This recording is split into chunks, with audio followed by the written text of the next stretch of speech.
Bonjour et bonsoir à tous et bienvenue dans Un esprit sain dans un corps sain, le podcast qui parle du body horror au cinéma. Bonjour Fanny. Salut Raphaël, salut tout le monde. Donc voilà, voici notre épisode de rentrée après cette petite été cronenbergien et on voulait commencer par faire un petit point un peu sur le podcast pour dire que on va repasser plutôt à un format mensuel. Voilà, ça nous laissera un petit peu aussi le temps de réfléchir à chaque film et de pouvoir aussi faire en fait des épisodes aussi plus qualitatif entre chaque, d'avoir plus de temps aussi, voilà, de parfaire un peu le montage, les illustrations, tout ça, et puis aussi de pouvoir gérer un peu par rapport à nos plannings perso. Mais aujourd'hui, quel retour en fanfare, on pourrait dire, dans finalement la matière brute, la matière sombre qui fait partie de chacun de nous, puisque on tient nos paroles ici à Un esprit sain dans un corps sain, car la vidéo sur The Human Centipede et Tusk a atteint les 100 vues, et on vous en remercie. Voilà, les 100 vues pile le jour d'ailleurs on enregistre ce podcast, et chose promise, chose due, on a donc dû voir, et on pourrait même dire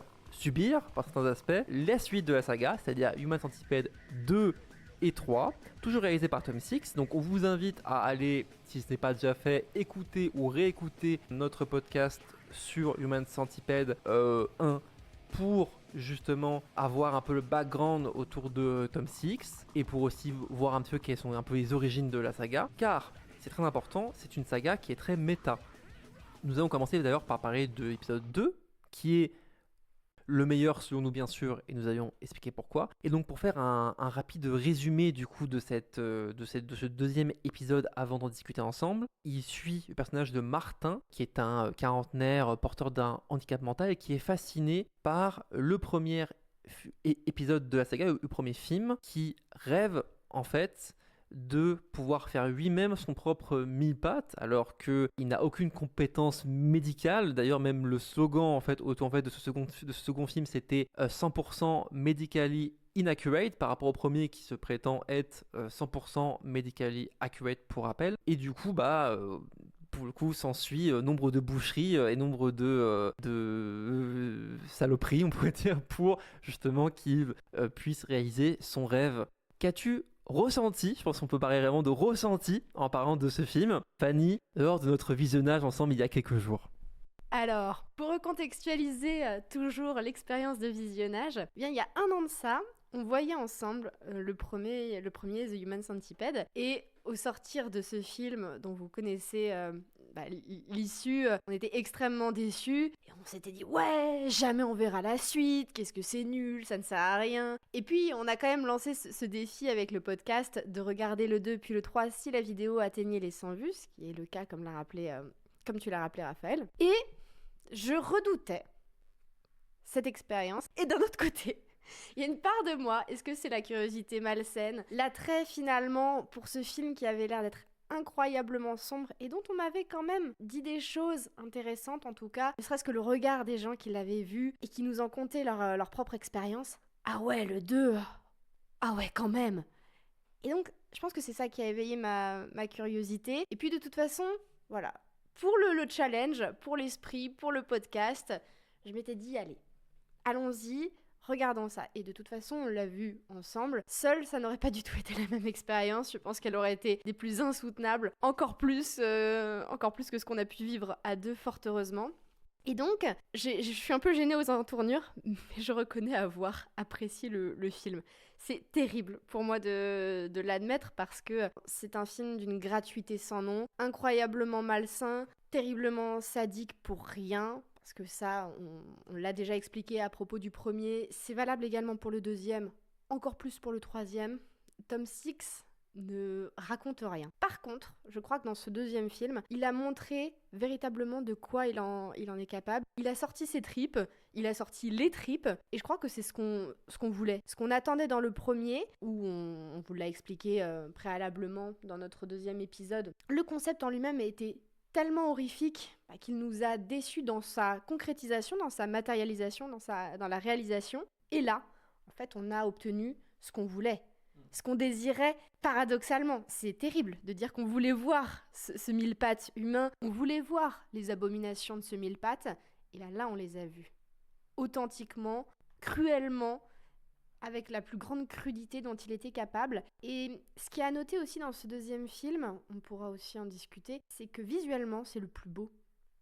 C'est un je sais pas si on peut parler d'un beau film, même. Mais le noir et blanc fonctionne. Et à la fois, il permet de distancier un petit peu parce que je pense qu'en couleur, il pourrait être authentiquement insoutenable, insupportable au visionnage. Et je pense qu'il en perdrait quelque chose. Le noir et blanc, là, permet de distancier et d'ajouter un cachet au film. Peut-être aussi quelque chose, justement, de méta, de légèrement irréel.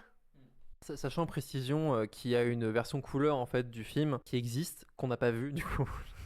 Après, moi je trouve que justement, comme tu dis, le noir et blanc, c'est un très beau noir et blanc en fait, qui incarne vraiment bien toute la noirceur aussi que des choses qui sont représentées, tout l'aspect très nihiliste en fait, encore une fois, qu'a le film, mais qui dans le premier film était un petit peu.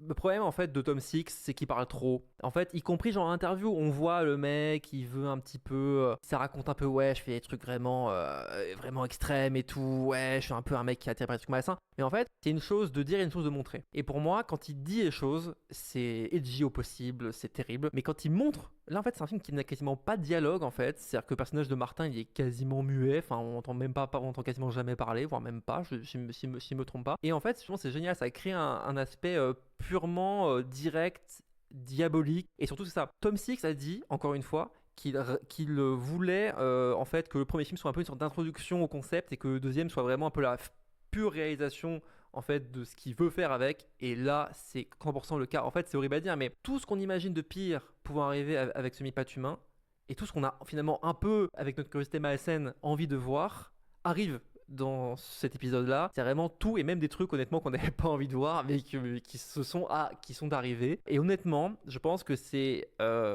personnellement le film le plus horrible et immonde que j'ai vu de ma vie. Je pense que même ça dépasse des films très populaires dans le cinéma choc comme par exemple juste avant en fait on avait vu pour le contexte August Underground qui est un film très, très, très ennuyeux d'ailleurs. Et justement encore une fois on peut dire Human Centipede 2 est un film beaucoup plus qualitatif aussi, que ce soit même dans l'histoire. En fait, il y a un côté presque avec le personnage de Martin, du coup, qui est complètement conspué par sa mère, qui a été violé par son père, son médecin est psy, en fait, le désire physiquement. Donc, il y a un côté très misérabiliste, presque, un petit peu dans cette approche. Et justement, il y a un côté, non pas qu'on le comprend, hein, on n'est pas en empathie genre avec lui, mais du coup, on a de la pitié. Et du coup, d'avoir un personnage qui est pathétique et qui fait tout ça, ça rend le truc encore plus horrible. C'est-à-dire que même la personne qui est un bourreau ne peut pas être comme ce qui pouvait être le cas dans le premier, être un petit peu iconisé de certaine façon. Pas pour nous, mais il y a justement ce qui est intéressant, c'est que ce film, justement dans sa dimension méta, en fait, montre que les gens qui sont un peu trop fans du film, qui trouvent le personnage peut-être un peu trop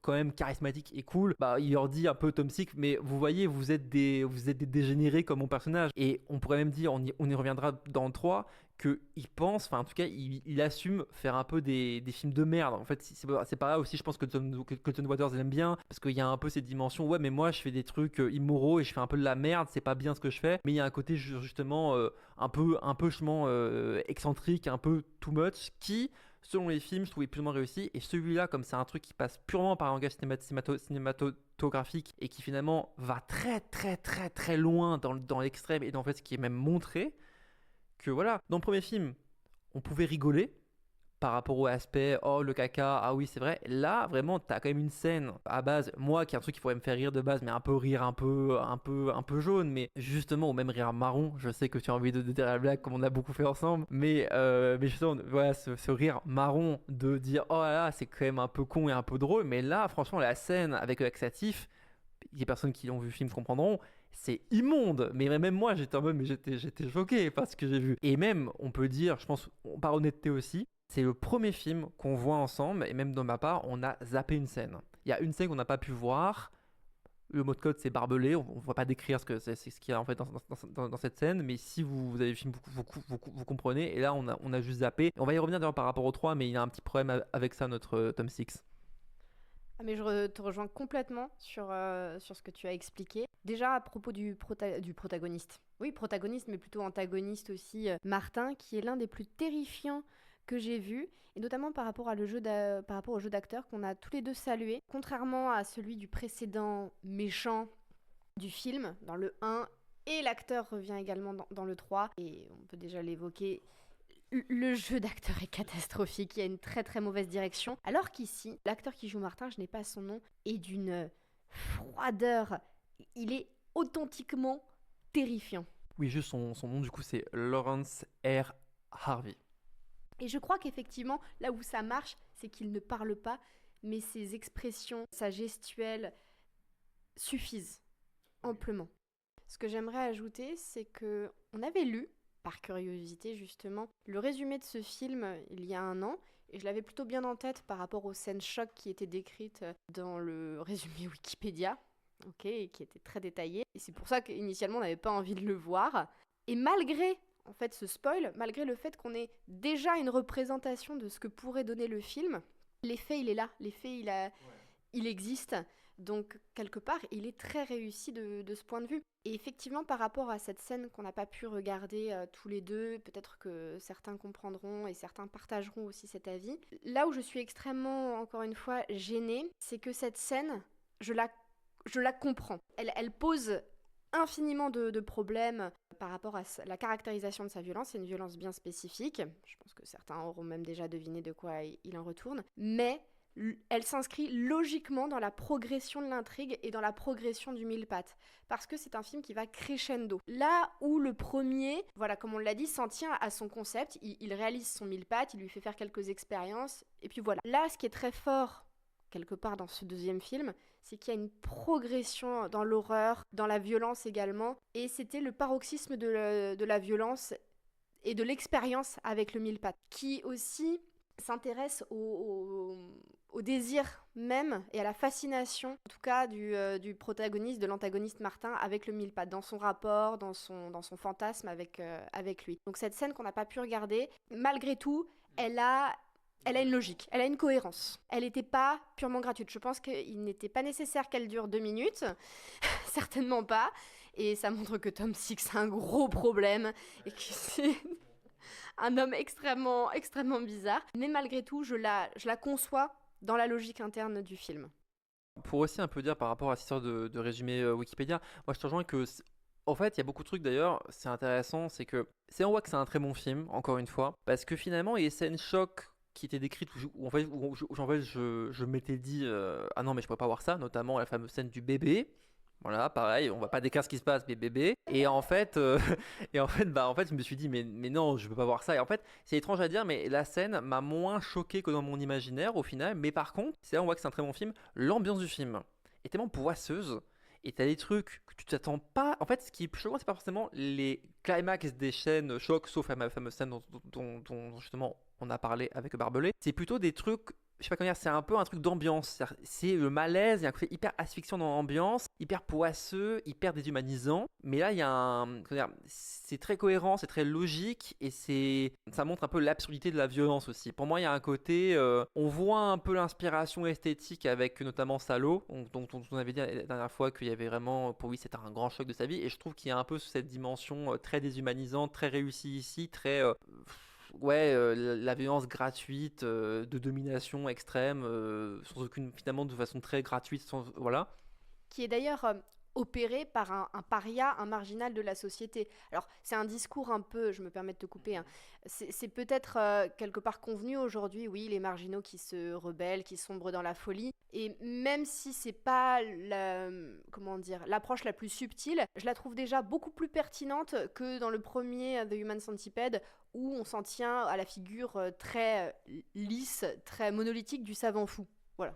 Et même je suis tout à fait d'accord, et même pour aller plus loin, ce qui est intéressant aussi, c'est que là, on a un bandeur de nazis, alors que dans le premier, c'est un nazi. En fait, c'est pas intéressant, je trouve, de suivre quelqu'un qui est déjà dans une position de domination et d'eugénisme, etc. Lui, en fait, c'est juste, il le trouve trop cool, ce mec-là, et il veut trop faire la même chose. Et ça rend le truc encore plus presque terrifiant, parce qu'on se dit, oui, en fait, des gens qui sont une figure de mal absolu, on connaît, mais là, c'est quelqu'un qui a aussi mal tourné à cause de tout ce qui lui est arrivé. Non pas que ça justifie, on ne peut pas avoir de l'empathie genre envers lui, c'est vraiment pas possible. Mais il y a quand même cette dimension, on se dit ouais, quand même il va arriver beaucoup de merde quand même. Et il est d'abord montré dans son quotidien, c'est-à-dire que toute la première moitié du film, on s'intéresse à ce personnage, notamment dans sa relation avec sa mère, tu l'as dit, avec son thérapeute, on ne sait pas si c'est son médecin, son psy, et on a des éléments aussi de son background, de son histoire. On le voit quand il se couche dans son lit, On le voit dénudé, sans que ce soit d'ailleurs trop montré.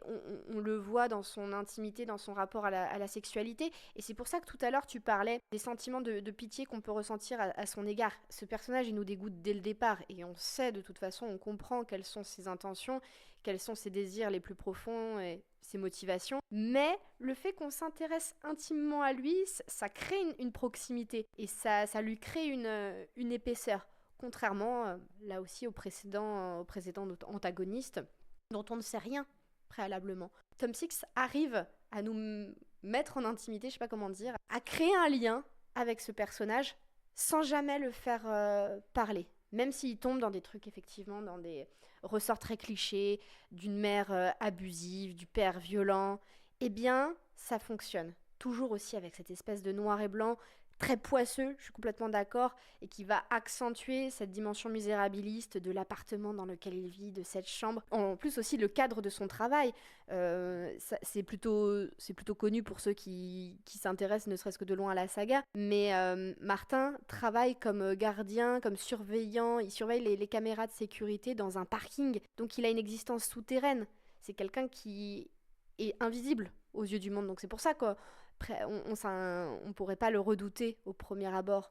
Il paraît pas offensif, il paraît pas dangereux, et c'est ça qui le rend d'autant plus terrifiant. Oui, puis aussi on peut dire, je tiens encore une fois à souligner la performance de Lawrence R. Harvey, qui est un bien meilleur acteur que son comparse méchant du premier film, et on va venir parce que les deux jouent ensemble en fait dans le 3 du coup. En fait, oui, ce que je pourrais vraiment un petit peu dire aussi par rapport à ce film là, c'est que ce qui m'a un peu étonné en fait, c'était de voir les avis et les notes des gens par rapport au film. Après bon, encore une fois c'est personnel, mais en fait c'est un peu comme si, et c'est là où on voit que au fond Tom Six il a réussi quelque chose avec ce film là en fait. Même si j'aime pas du tout ce cinéaste, j'aime pas du tout son travail, sa vie, ce qu'il cherche sa vision du monde à travers ses films. Là, il a réussi à un truc où en fait, c'est un peu, au fond, pour moi, il a donné ce qu'on attendait par rapport à son concept. Et c'est marrant parce que j'ai l'impression que des gens ont presque préféré les premiers films parce que là, j'ai eu beaucoup de critiques disant mais ça va trop loin, c'est n'importe quoi, ce film est nul parce que ce film est horrible.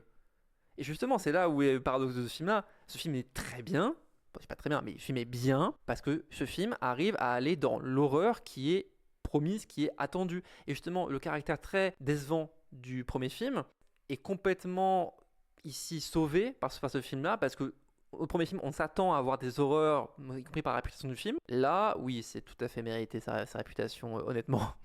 Et pour le coup, l'intégration du premier film dans le second, donc avec cette approche méta, est intéressante parce que c'est l'inspiration, c'est la naissance du mal dans une fiction qui va permettre au mal de se réaliser de façon plus grandiose, plus spectaculaire, plus sanglante, plus horrible dans le deuxième. Finalement, un des messages de Tom Six avec cette saga, parce que je pense qu'il y en a un petit, même s'il l'exprime très mal, c'est de dire la réalité sera toujours pire que mes films.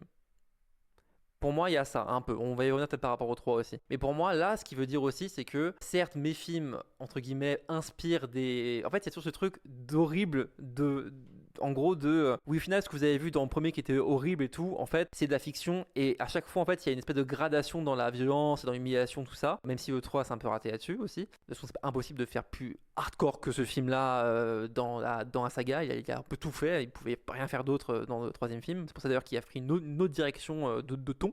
En fait, il arrive à vraiment, entre guillemets, outrepasser presque, je pense de façon méta, mais le cadre du film d'horreur de base. En fait, il cherche à te faire croire finalement que ce que tu vois c'est un peu plus la réalité, même si bon c'est pas un fan de footage ou quoi. Mais je me rappelle que justement j'avais un ami qui avait vu le 1 et qui n'avait jamais pu voir le 2 puisque la première scène du 2 où en fait tu comprends que c'est un mec qui est en train de voir le film avait absolument terrifié parce qu'il s'est dit ouais mais là on a un niveau de malsain qui est supérieur parce que aussi c'est un peu une sorte de miroir encore une fois qui nous tend Tom Six, c'est de dire un peu ouais vous là qui fait ça et qui avez des espèces de comment dire de passion de plaisir à voir ça, en fait vous êtes un peu comme ce mec là, en fait vous êtes dangereux et c'est pour ça que c'est assez intéressant. Et d'ailleurs je pense que sauf si tu as d'autres trucs à dire par rapport au 2 on pourra passer au 3, c'est que justement en fait le 3 aussi finalement est une réponse je pense aux gens aussi qui critiquent ces films les gens plus républicains, etc. Un peu parce que tu vois, au tout départ, bon, en gros, l'histoire du 3, justement, on retrouve nos deux acteurs, c'est-à-dire celui qui joue le savant fou dans le premier film et celui donc qui joue Martin dans le deuxième. Celui qui joue donc le savant fou joue un directeur de prison aux États-Unis et du coup, Lawrence R. Harvey joue son assistant. Et en fait, ce directeur de prison est quelqu'un de profondément raciste, antisémite, sexiste. Enfin, vraiment, il y a tout vraiment sur la planète et on va y venir, c'est un film satirique en fait, Human Centipede 3. Donc lui, il a des gros problèmes dans sa prison. Le gouverneur de son état vient et lui dit mais en fait, il y a des problèmes d'insécurité dans votre prison, il y a des problèmes voilà, de discipline, il y a des problèmes aussi je crois alimentaires même. Et en fait du coup bah ils n'arrivent pas à gérer tout ça et ils sont sur le point d'être virés. Et au départ lui en fait, ses solutions miracles c'est ouais je vais castrer tout le monde parce que c'est leur testostérone qui fait ça, donc du coup il veut castrer tout le monde. Voilà, ouais. Il maltraite lui-même ses prisonniers Manu Militari à l'aide de tortures directement inspirées du Moyen-Âge. Oui, c'est ça, c'est ce qu'il dit. En fait, il arrive toujours un peu à bout parce qu'en fait, il n'arrive pas à mater, même psychologiquement, ses prisonniers. Parce qu'à chaque fois, même s'ils leur font des trucs horribles, les prisonniers, ils sont en mode, mais on s'en fout, on va te. Excusez-moi pour l'expression death rape, c'est-à-dire en fait c'est en mode on va te violer à mort, en gros il y a une espèce d'obsession du viol justement ouais, pour tout dire qu'a Tom Six qui est problématique, nous allons y venir. Et en fait son associé du coup, qui est joué par Lawrence R. Harvey encore une fois, est fan des deux premiers films et se dit mais en fait elle est là notre solution, c'est de finalement créer un MIPAT humain de 500 personnes, donc de 500 prisonniers, ça va résoudre tous les problèmes, puisqu'ils vont être du coup soumis, et aussi les problèmes d'alimentation et tout. Et au départ, justement, oui, c'est complètement con, mais notre directeur de prison l'envoie chier, dit mais c'est n'importe quoi avec tes films de personnes malades mentales, absolument pas, je ramais ça parce que justement mes bonnes vieilles méthodes, c'est ça qui marche en fait, faut les prendre, faut les baiser, enfin vraiment c'est ce niveau-là, hein, je n'exagère même pas. Bon, au final, voilà, il finit par être intéressé par la question. Le film finalement est très point A, point B sur ce niveau-là. Le film n'a pas grand-chose à raconter à part, et nous allons y venir, et justement, j'ai très envie, enfin je connais déjà ton avis sur le film, mais que tu en parles de cette dimension satirique, n'est-ce pas? De faire un film qui, selon encore une fois le slogan, et slogan des films Human Centipede sont très importants. Là, le film c'est 100% politically inappropriate, voilà, donc c'est un film voilà qui va dénoncer et qui va entre guillemets être un petit peu pas anti-woke, n'est-ce pas, mais qui va montrer des personnages qui sont des républicains bien racistes, qui violent des gens, parce que tu comprends, c'est une dénonciation de l'Amérique et du système carcéral américain actuel. On est face au final à un des plus grands brûlots politiques, on est face finalement aux descendants de South Park. Je déconne, c'est de la merde. Alors, avant de donner mon avis, qui va être assez bref, hein, j'ai pas tellement envie de développer sur ce film. Il l'a fait pour le 2 et il le méritait. Le 3 ne mérite pas autant de considération. Et donc, avant de donner cet avis, j'aimerais faire une petite dédicace à notre ami, cher et tendre Arthur, qui avait vu la saga des films avant nous.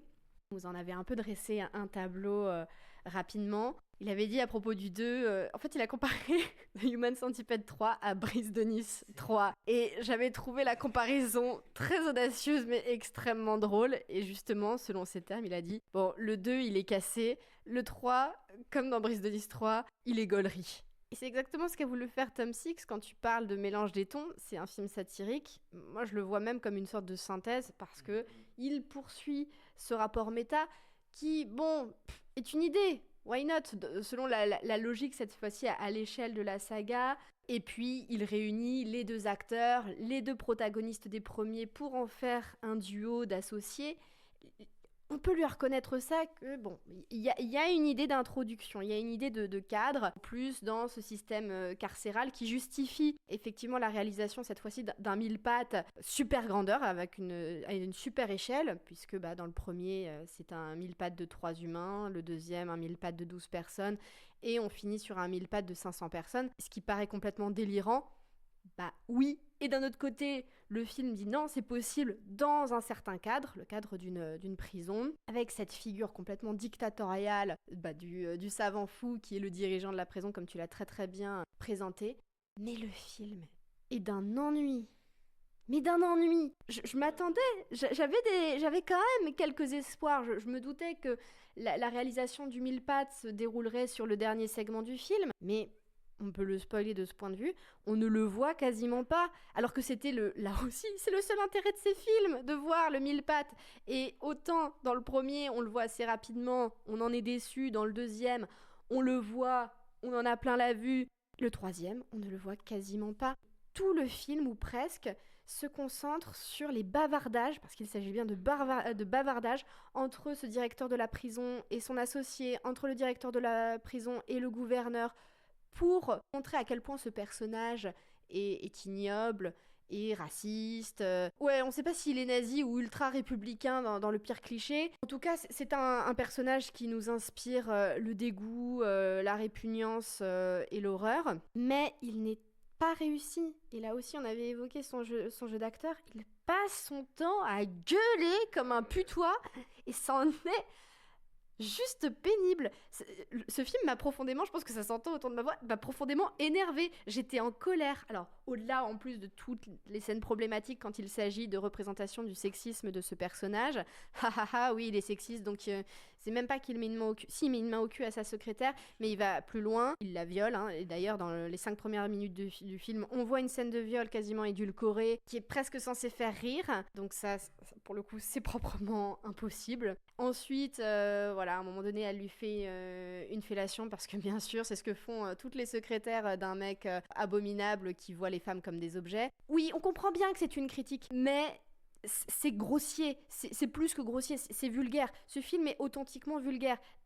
Le 2, j'y reviens parce que on ne peut pas s'empêcher de faire des comparaisons, c'est ce qu'on fait depuis le début. Le 2 ne l'est pas. Le 2 va tellement plus loin du point de vue de l'horreur, dans la manière de creuser, d'aller loin dans la noirceur humaine, dans la représentation des fantasmes morbides, mais il n'est pas vulgaire. Le troisième montre beaucoup moins, et pourtant tombe dans la vulgarité en voulant pour autant critiquer son personnage. C'est une grosse déception, je ne m'attendais pas à grand chose, et ben j'ai quand même réussi à être non seulement déçue, mais terriblement énervée, et à trouver ce film bien pire que le premier. Donc il a fait fort, Tom Six.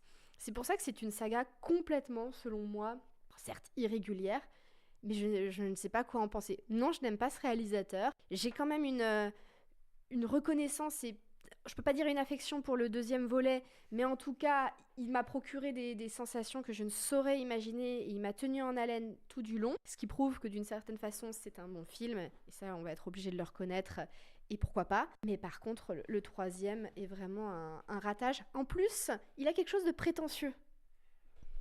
Et justement, c'est tout à fait mon point. En fait, je pense qu'il a voulu faire un film antifasciste.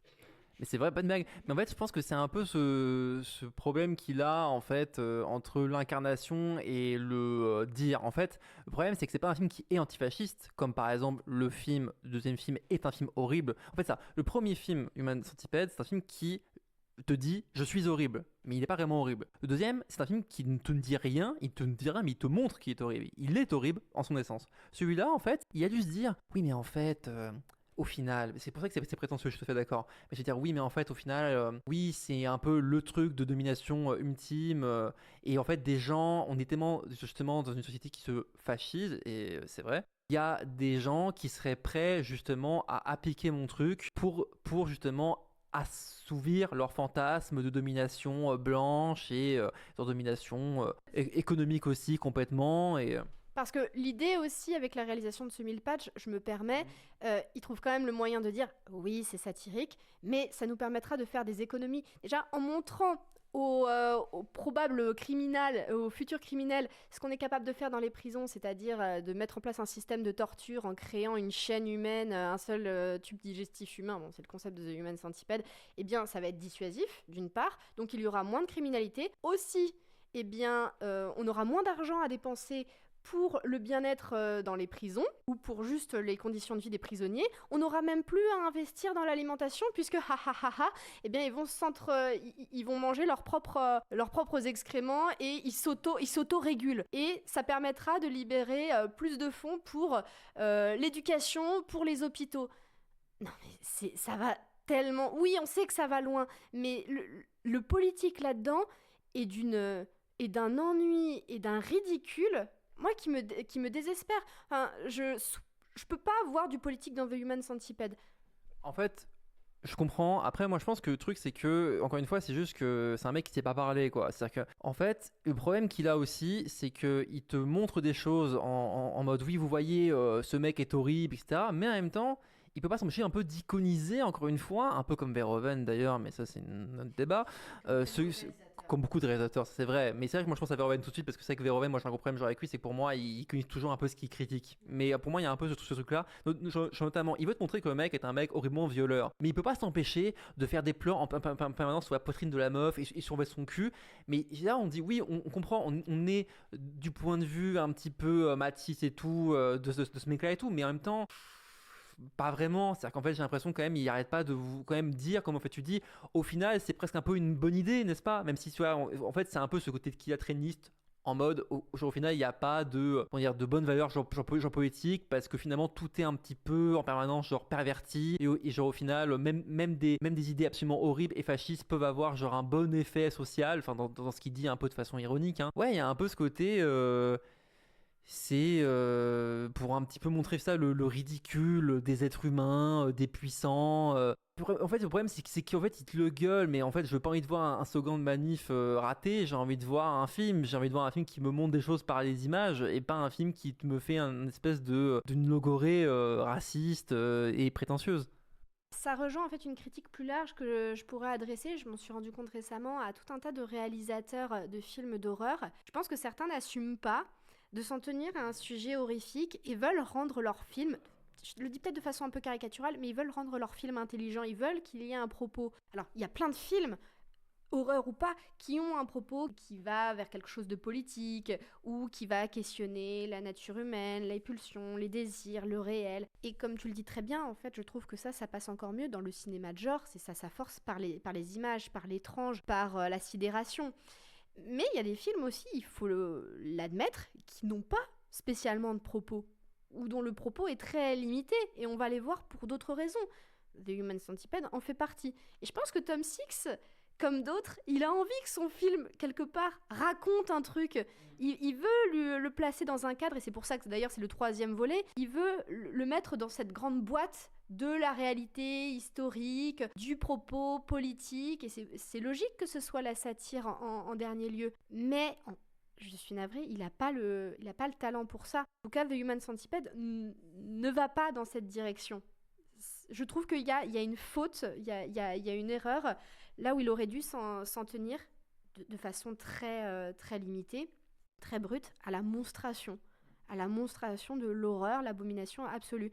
Il ne faut pas la rendre politique. Elle n'est pas dans son, en tout cas dans sa manière de faire, sa conception originelle, elle n'est pas politique. Elle est même anti-politique. Après, comment dire, je pense, premier degré, que le sujet de base du Human Centipede aurait pu faire un truc politique, c'est juste qu'il faut avoir un peu, et c'est horrible à dire, le talent de le faire en fait. C'est-à-dire que le problème, c'est qu'il a une façon d'écrire les personnages qui se veut volontairement être, comment dire, une sorte de simpliste, c'est un peu comme une sorte un peu dommage aussi à la série B, à quelque chose justement qui est plus aussi familier pour les personnes qui aiment le film d'horreur, mais qui au final du coup crée un paradoxe entre finalement sa volonté finalement de dire quelque chose d'assez complexe, précis sur des enjeux politiques et historiques. Il n'y arrive pas pour cette imitation là. C'est drôle parce qu'en fait c'est un peu une discussion, ça rejoint un peu une discussion qu'on avait eue hier. Il y a un peu justement ce souci, et ça on pourra même y revenir dans d'autres épisodes des fois je pense, mais certains réalisateurs qui justement en fait sont un peu en quête aussi de légitimité, même si je pense que Tom Six au fond il s'en fout un peu et que c'est un peu voilà, il cherche un peu un petit peu montrer que c'est la personne a pu un peu irrévérencieuse, il se prend pour South Park mais il n'est pas South Park, parce que South Park cadre un positionnement politique assez clair, lui il ne veut pas en avoir. Et par exemple ça me fait penser au dernier film de Harry Astor qui s'appelle Eddington, pour les personnes qui l'auront vu, c'est un peu des gens qui recherchent finalement à se dire voilà, le cinéma de genre, finalement moi j'aimerais ne pas être catégorisé comme étant un cinéaste du cinéma de genre. Je ne veux pas être catégorisé comme étant un cinéaste de genre, et je cherche du coup à justement montrer que j'ai un point de vue sur le monde, que je suis un vrai auteur, etc. Et voilà, ça je pense que c'est un vrai problème aussi qu'il faut quand même aborder un petit peu, et qui je pense nuit un petit peu aussi au cinéma de genre, et puis même qui est un peu presque gage de carrière. Voilà, c'était un petit peu mon point là-dessus. Donc écoutez, bien, on vous encourage peut-être à voir le 2 si vous avez le cœur bien accroché et les tripes bien accrochées. Ouais, les yeux bien accrochés aussi, c'est vrai que voilà. Et le 3, on vous encourage évidemment pas à le voir. Je pense que c'est un des pires films qu'on a vu dans notre vie. Voilà, mais pas pour les bonnes raisons par rapport aux deux. Donc voilà. Donc en tout cas, n'hésitez pas si vous avez aimé à partager, à en parler autour de vous. Si vous avez aussi des suggestions de films qu'on pourrait aborder, dont vous avez envie, n'hésitez pas. Hein, les commentaires, l'espace commentaire est tout à fait ouvert. N'hésitez pas, même si vous êtes un petit peu timide, à nous dire en DM aussi. C'est complètement possible. Donc voilà, n'hésitez pas. Et on vous dit à dans un mois. Et N'oubliez pas, faites du body horror, votre hobby d'horreur. bonne soirée, bonne journée et à très vite. Bisous.